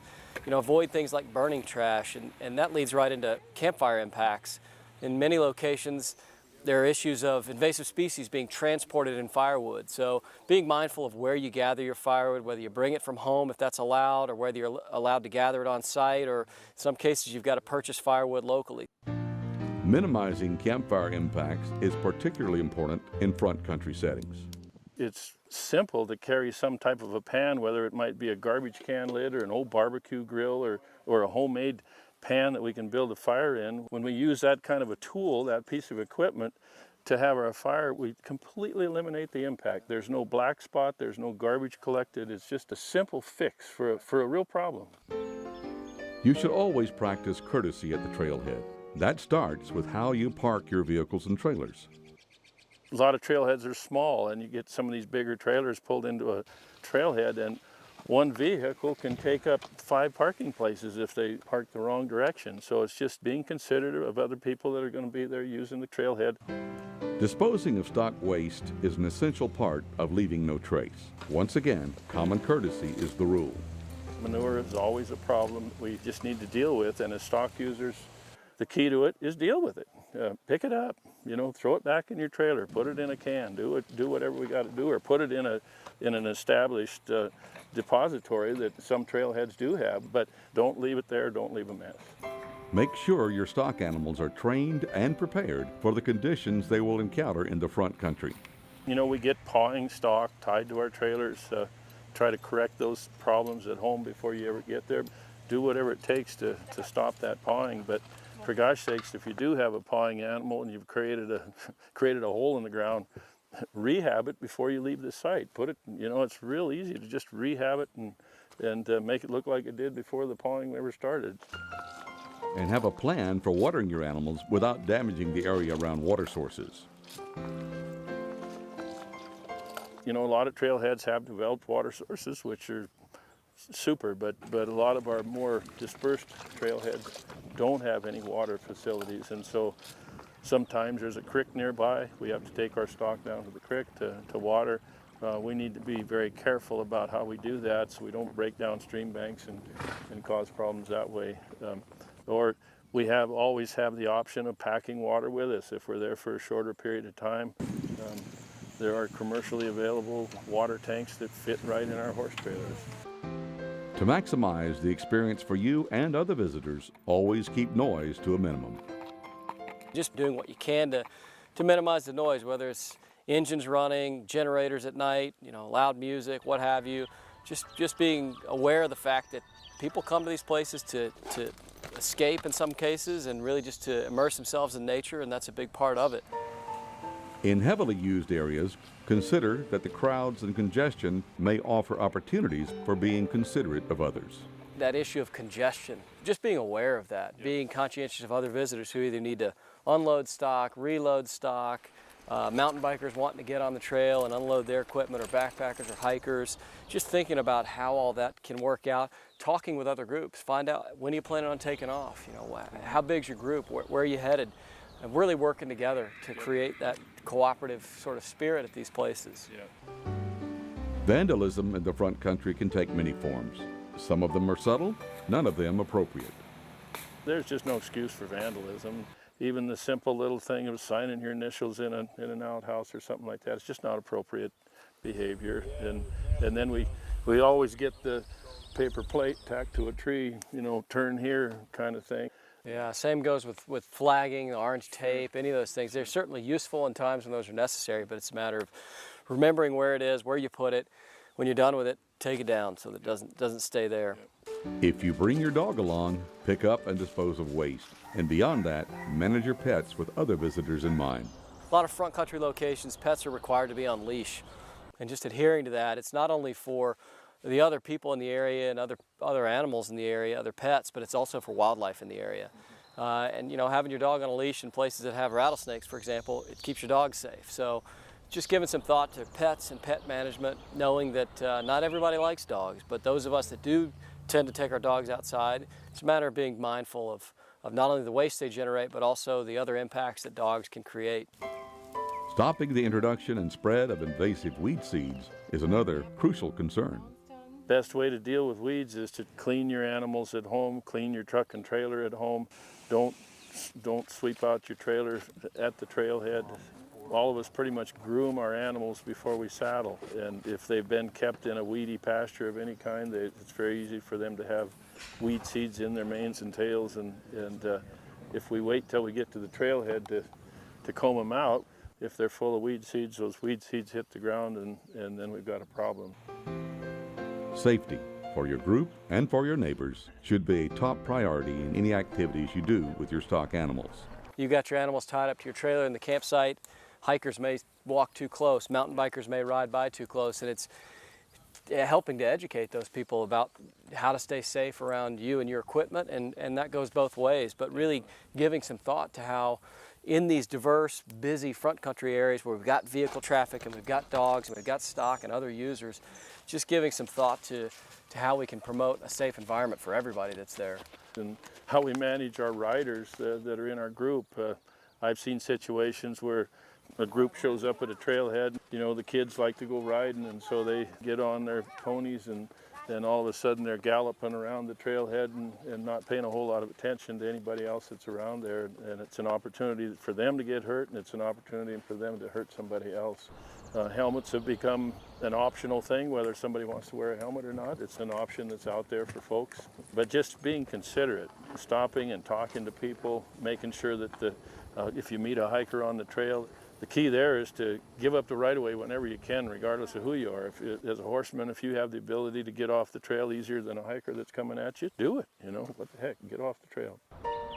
Stock users can play a leadership role in the front country by being educated about rules and procedures and helping to educate others. For stock users to have the opportunity to help educate people, we create an environment where everybody's getting along, and there's a lot of good in that when we're in front country, in areas that tend to see a lot of usage.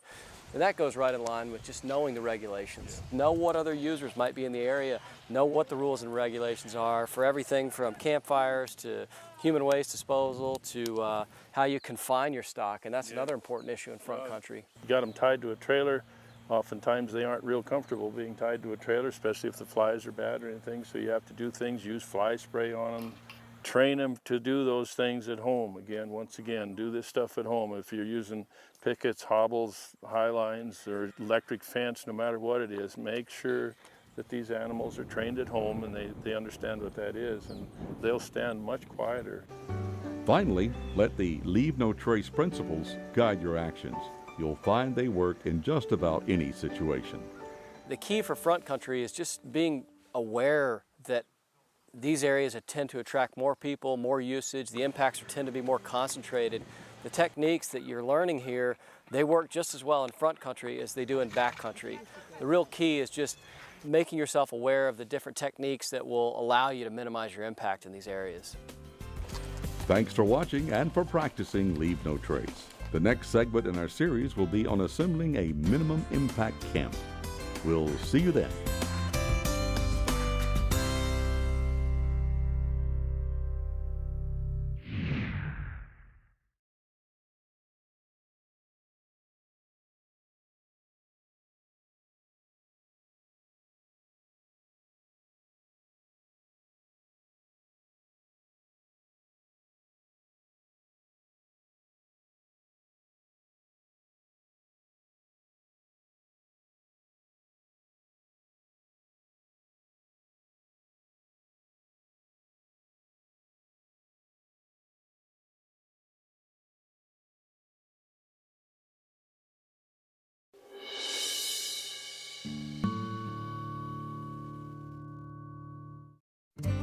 Welcome to Leave No Trace for Stock Users, a video series for folks who bring stock animals into the great outdoors. This series follows the 7 principles of Leave No Trace. Plan ahead and prepare.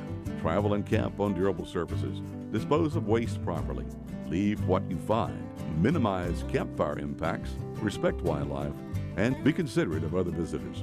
The topic for this part of our series is assembling a minimum impact camp. Your hosts are Bob Hoberson and Smoke Helser. There are 3 specific reasons we use horses to go to the backcountry. The first one is we can go further into the backcountry. That is, we can use the entire resource instead of just using the outlying edges. The second reason is that we can stay longer. That means we can pack more equipment and go in longer and stay longer in the heart of some of our areas which are very large. The third reason is we can take some amenities with us so that we can make camp and make camp comfortable, just as we have here. The first step in setting up a comfortable camp is to carefully select your site. We'll take a good look around. First of all, I'll make sure there's no carcasses or bear tracks or skinned up trees where a bear has been clawing a little bit and rubbing. You know, they'll leave hair on those trees quite often. We'll check that all out real well, and we'll start to set up our camp. The first thing we do is I like to set up a fly. That protects us from the sun and from the weather. We set up our fly. We don't carry poles or anything else. We tie to a tree. What I don't do is I don't tie around the tree. I tie on a limb or across the limb so that I don't damage the tree at all. After you've taken care of what's overhead, it's time to consider what's underfoot. We need to have something down on the ground so that we aren't killing all the vegetation there. And this allows water to go through it. It allows the plants underneath to breathe. When I take this up, I take up all the micro-trash, first of all, with it. And then the grass is able to recover very quickly. We don't kill the crowns of the grass. As a rule, all your camping materials and equipment should be lightweight, easy to pack, and designed for minimal impact. This whole camp came in on 3 mules, actually. We can move everything we need for 4 people for 6 days right here. And we have kitchens all set up. I have propane units that I use. This is another kitchen box here. I can use some food in here. Here we got napkins. We got our food boxes right here. These are bear-resistant containers. They're made out of aluminum. They're very light. It's important that you filter the water you get from a local source to guard against any pathogens. This is a water filter system. This is a bag that I can fill with 2 buckets of water. There we go. Hanging up the tree, and I only have to get it about that high. And it works just about perfect. So I can reach almost any limb and have my water system right there real easy. When placing your tents, toilet, and animal containments, remember to locate them at least 200 feet from water sources or trails. Our toilet facility is back here in the trees, well away from camp and well away from our water system, where we're going to get our drinking water, which is over here in the creek. And we're going to put our horses over there and back over in there. We'll set up electric fence, we'll have a high line, and we'll have a manger in case we had to bring in some hay for this particular trip.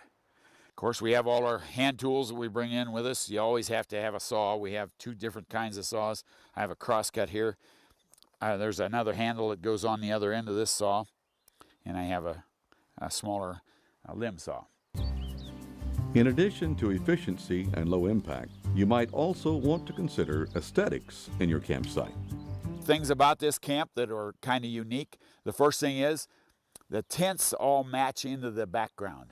They're green or dark colors so that they blend into the surroundings.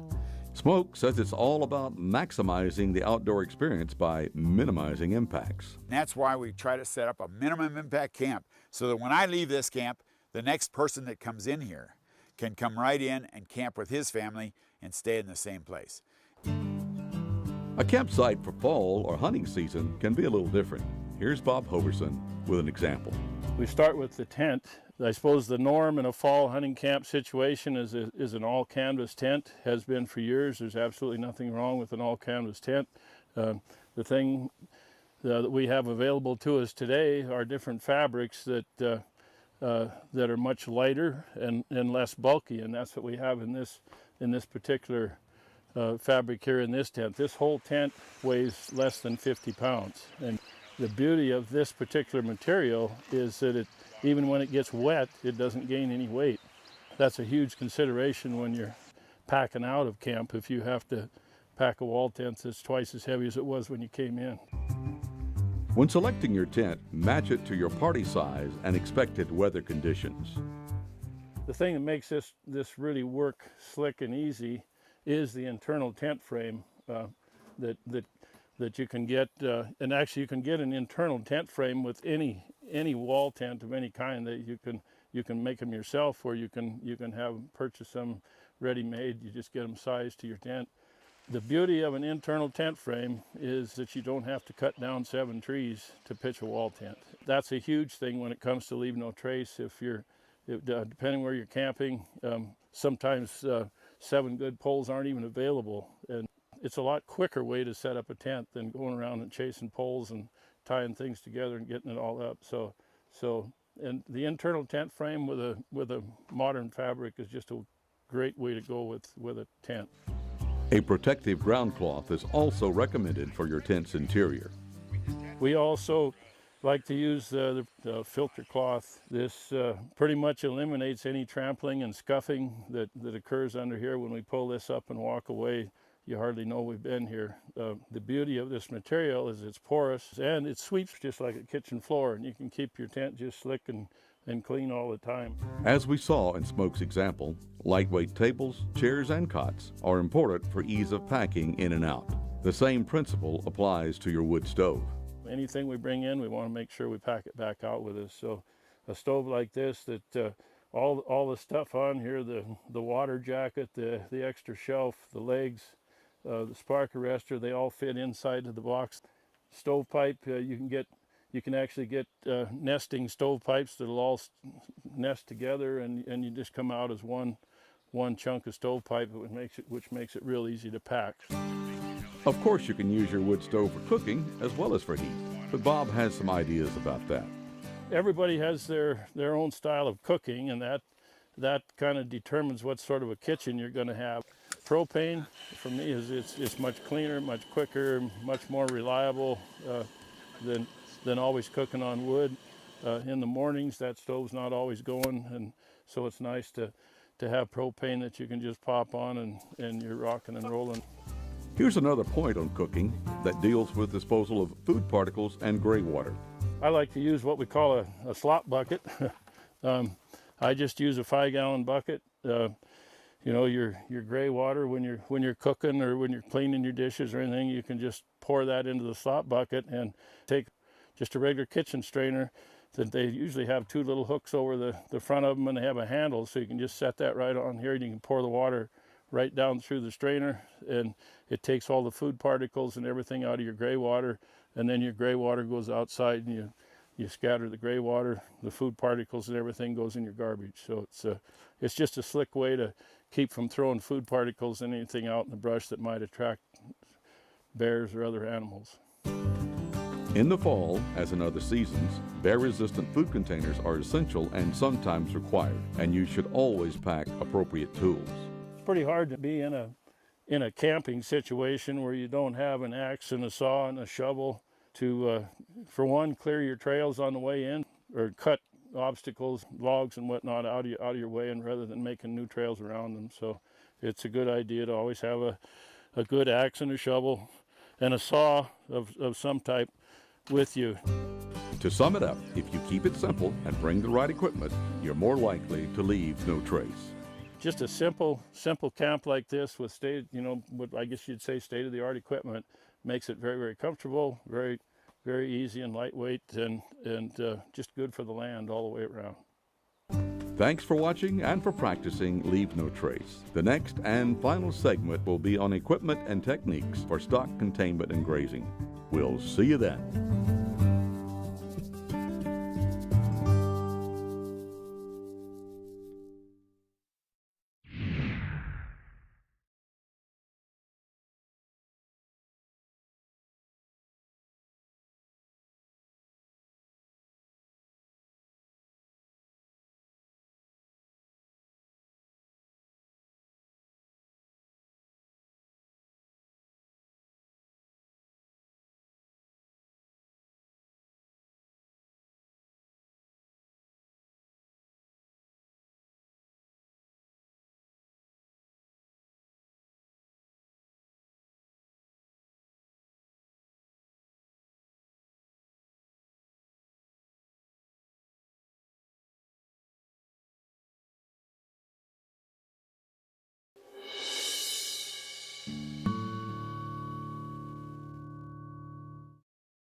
Welcome to Leave No Trace for Stock Users, the video series for folks who bring stock animals into the great outdoors. This series follows the 7 principles of Leave No Trace. Plan ahead and prepare. Travel and camp on durable surfaces. Dispose of waste properly. Leave what you find. Minimize campfire impacts. Respect wildlife. And be considerate of other visitors. The topic for this part of our series is equipment and technique for stock containment and grazing. Your hosts are veteran outfitters Smoke Elser and Bob Hoverson. This is what we call a high line, mostly for restraining stock overnight or in areas where we can't loose graze them. The high line seems to be the most effective means of total control. The right high line equipment and techniques are key to prevent serious injury to your animals or even death. For starters, use tree saver straps. It's just a wide strap that goes around the tree. They have to be above your animal's ears and they have to be tight. Loose high lines can injure animals quite easily. With your straps, use strong, stretch-resistant ropes. The sling ropes from your pack saddles work well and will allow you to pack in less rope. And there are many hardware options for attaching your straps. The type I prefer has a loop built into the end of it.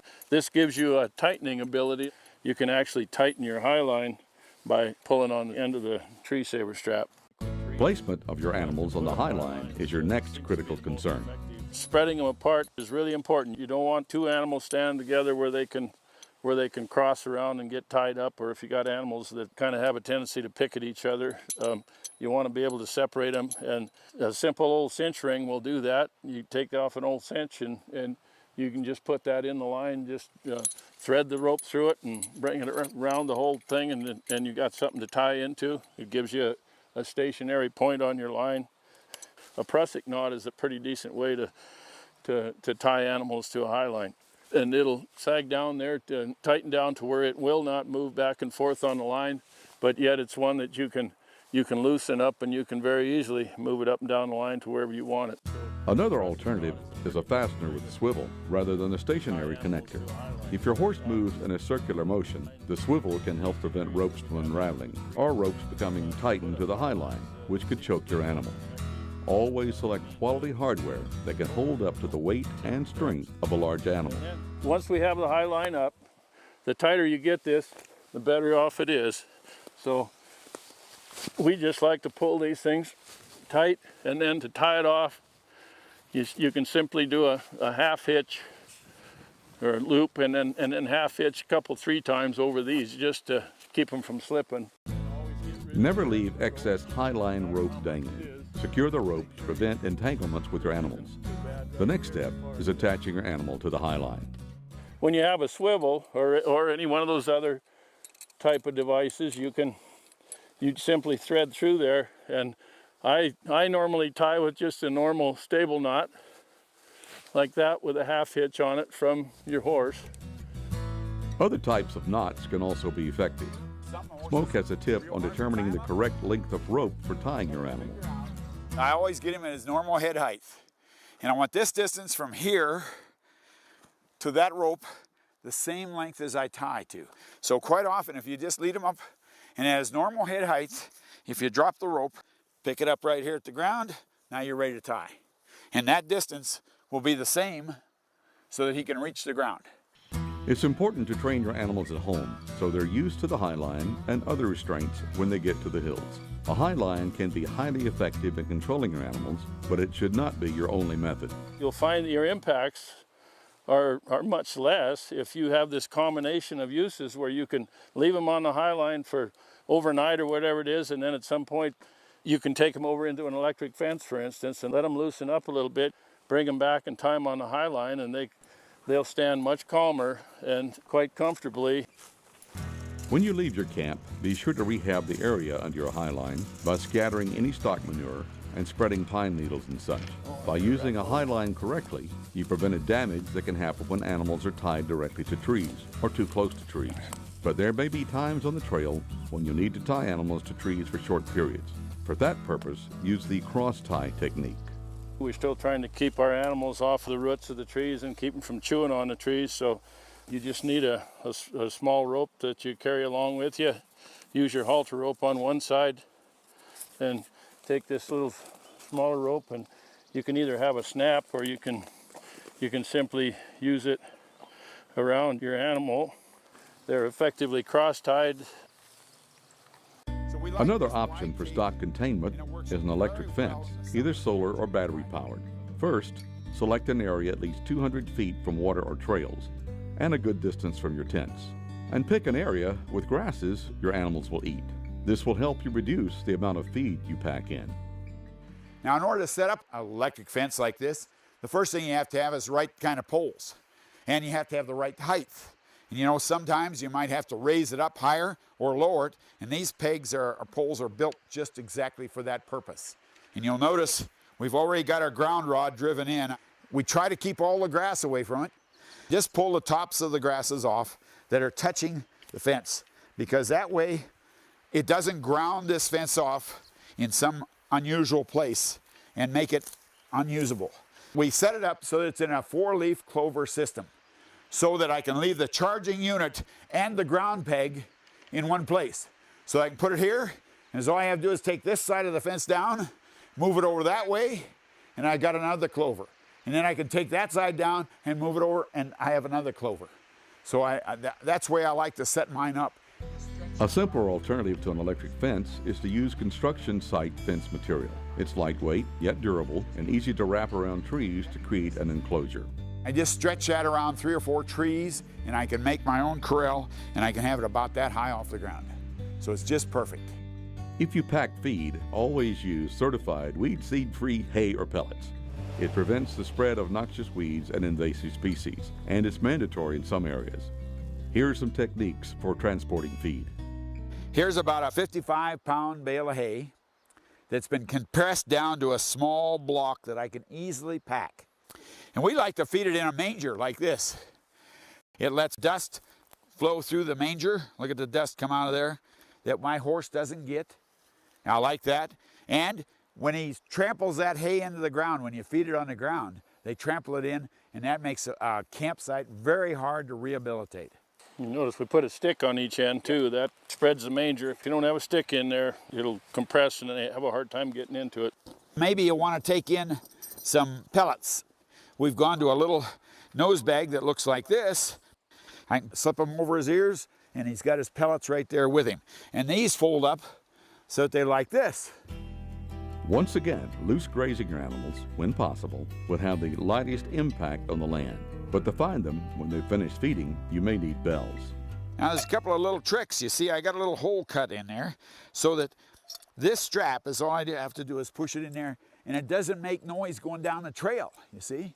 No noise at all, see? But when I take that off, now I can find my horse. Other techniques for controlling the movement of your animals include the use of hobbles and pickets. This is a restraining hobble. That is, it just keeps the horse's feet real close together like that. And you'll notice it's padded, and it goes around both front feet. And they keep the horse from traveling. Here's another real inexpensive hobble. And it's just a burlap bag with the bottom cut out. And then you can use a thing like this, which is a picket pin. And what I'll do is I put this bracelet around one leg, and we put this in the ground. You do have to break a horse to picket. If you bring a salt lick for your stock, be sure to carry it in and out in a bag. Don't leave it behind to attract other animals and their impacts. And don't forget to pack fly repellent for your horses. It's a real good fly repellent. It's a roll-on, and I like this because it doesn't run when the horse sweats. Put one foot through it. Now that you know a variety of techniques for stock containment and grazing, practice and use a variety of them. No one technique is always appropriate, and a mix of methods could make each of them more effective. And no one knows your animals better than you, so develop a feel for which techniques to use on your animals in different situations. Thanks for watching this final segment in the series and for practicing Leave No Trace. We invite you to learn more about the program and principles at this website.